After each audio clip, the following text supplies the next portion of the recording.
pada video kali ini kita akan membahas analisis lainnya.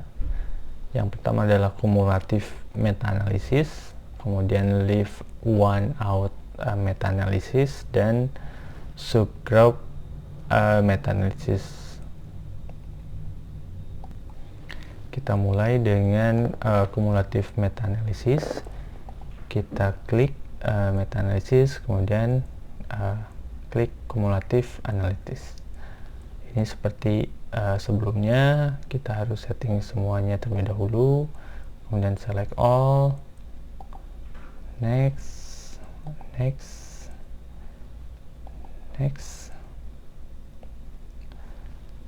Nah, hasilnya adalah seperti ini. Jadi untuk kumulatif meta-analisis adalah pendekatan di mana meta-analitik studi ditambahkan satu persatu. Jadi mulai dari A01, kemudian ditambah A02, terus sampai dengan studi terakhir. Nah, ini adalah contoh grafik yang muncul untuk kumulatif forest plot. Jadi untuk di kiri itu forest plot biasa seperti yang dilakukan standar meta-analisis. Nah, yang di samping kanan adalah kumulatif. Jadi tetap sama untuk axis adalah standardized mean difference. Nah, di sini berarti yang studi yang pertama dia lebih besar dari standarnya, dari kontrol, kemudian terus menurun tergantung dari nanti pertambahannya seperti apa. Ini hanya menggambarkan bagaimana kumulatif meta-analisis. Kemudian kita beralih ke leave one out meta-analisis. Kita klik analisis, kemudian meta-analisis, dan leave one out analysis. Ini sama saja seperti sebelumnya.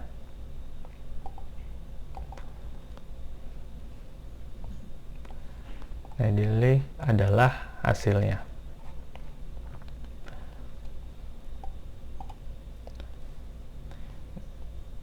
Jadi untuk leave one out analysis secara konseptual mirip dengan meta-analisis kumulatif, kecuali analisis ini tidak menambahkan studi satu persatu, melainkan menahan setiap studi secara bergantian. Nah, ini adalah iterasi eksploratif yang dapat menggarisbawahi studi mana yang berpengaruh. Perkiraan ringkasan yang meninggalkan studi berpengaruh akan berbeda secara substansial dari yang memasukkannya. Nah, contohnya output leave one out ini seperti di sini. Jadi jika overall itu tidak dianggap di sini rata-ratanya. Kemudian jika semuanya dihitung kecuali A01, maka dia di bawah rata-rata. Kemudian jika A02 juga dibuang, dia akan jauh lebih rendah dibandingkan kita mengeluarkan data dari A01. Nah, itu adalah cara membacanya. Nah, jika ini masih menempel dengan garis, misalkan A04 dan A04, jika kita mengeluarkan data A04, maka dia tidak signifikan karena masih menempel pada garis merah putus-putus ini. Itu adalah cara memaknai data atau grafik dari leave one out. Kemudian yang lainnya adalah analisis subgroup meta-analisis. Jadi dalam meta-analisis subkelompok, satu kelompok studi ke dalam kelompok-kelompok yang berbeda-beda. Misalnya studi yang dilakukan di perkebunan sawit dibandingkan dengan semua lanskap lainnya.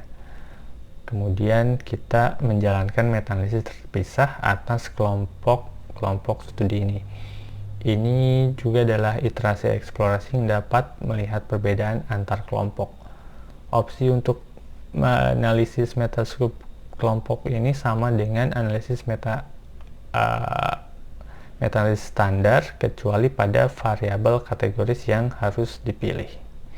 Misalnya, jika variabel yang dipilih adalah agroekosistem, maka analisis subkelompok akan dijalankan pada studi dari masing-masing agroekosistem yang diamati.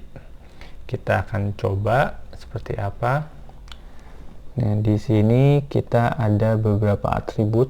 Misalkan di sini agroekosistem, kemudian zona, konteksnya, kemudian region, dan hotspot.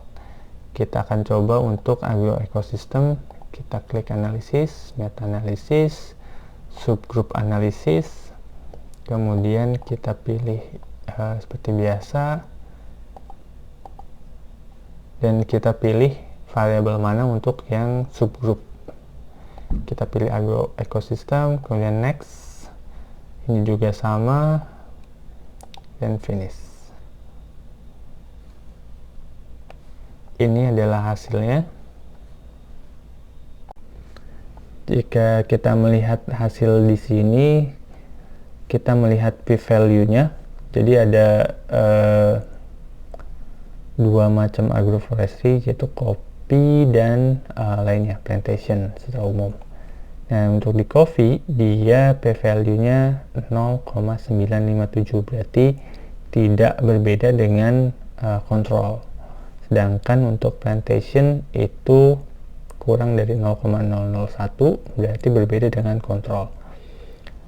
Nah, jadi di sini dapat disimpulkan bahwa abundance ada keragaman atau ya kekayaan biodiversity di kopi itu tidak berbeda dengan apa yang ada di hutan, yaitu kontrol di sini.